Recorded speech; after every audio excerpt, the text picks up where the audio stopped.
السلام علیکم ورحمۃ اللہ۔ یہ روایت سنن نسائی میں 3009، سنن بہقی میں 9447، صحیح ابن خزیمہ 2830، مستدرک حاکم میں پہلی جلد 363 نمبر حدیث ہے۔ اس حدیث میں سیدنا معاویہ رضی اللہ تعالیٰ عنہ کو ہدف تنقید بنایا جاتا ہے، اور شیعہ تو شیعہ، باقی ہمارے کچھ سنی بھی اس حدیث کی آڑ میں سیدنا معاویہ رضی اللہ تعالیٰ عنہ پر لعن طعن بھی کرتے ہیں، اور ان کی شان میں تنقیص اور دوسرے لفظوں میں اپنی دل کی بڑاس نکالی جاتی ہے یا خوب سے باطن کا اظہار کیا جاتا ہے۔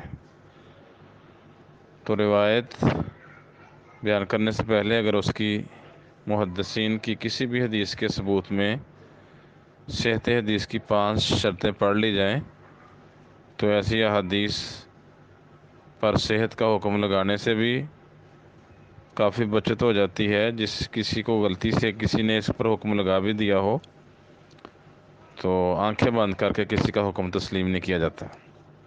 پہلے یہ روایت سن لیں، اس کے بعد ہم اگلی باتیں بعد میں کریں گے۔ سعید بن جبیر، یہ سنن نسائی کی میں پڑھنے لگا ہوں، اس کا متن پڑھنے لگا ہوں۔ سعید بن جبیر رضی اللہ تعالیٰ عنہ بیان کرتے ہیں، میں عبداللہ بن عباس رضی اللہ تعالیٰ عنہ کے ساتھ عرفات میں تھا، تو عبداللہ بن عباس نے کہا کیا بات ہے، میں لوگوں کو تلبیہ کہتے نہیں سن رہا؟ تو کہتے ہیں میں نے کہا یہ خافون من معاویہ تھا، یہ لوگ معاویہ سے ڈر رہے ہیں، اس کے خوف کی وجہ سے تلبیہ نہیں کہہ رہے۔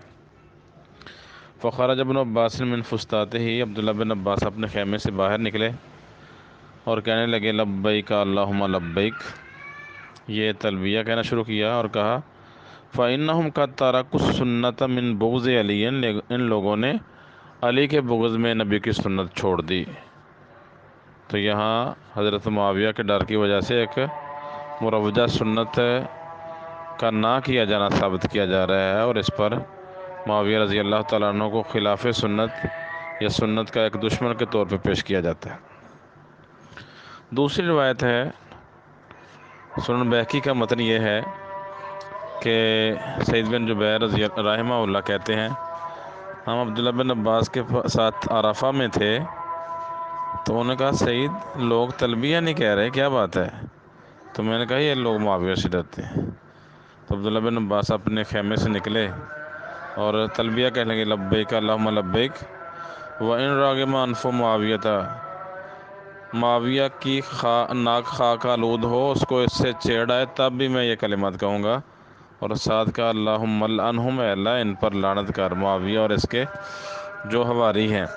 فقد ترکوا السنۃ من بغض علی، علی کے بغض میں انہوں نے نبی کی سنت چھوڑ دی ہے۔ تو یہ روایت ان 4 کتابوں میں ہے، جو حوالہ دیا ہے سنن نسائی، ابن خزیمہ، مستدرک حاکم اور سنن بہقی میں۔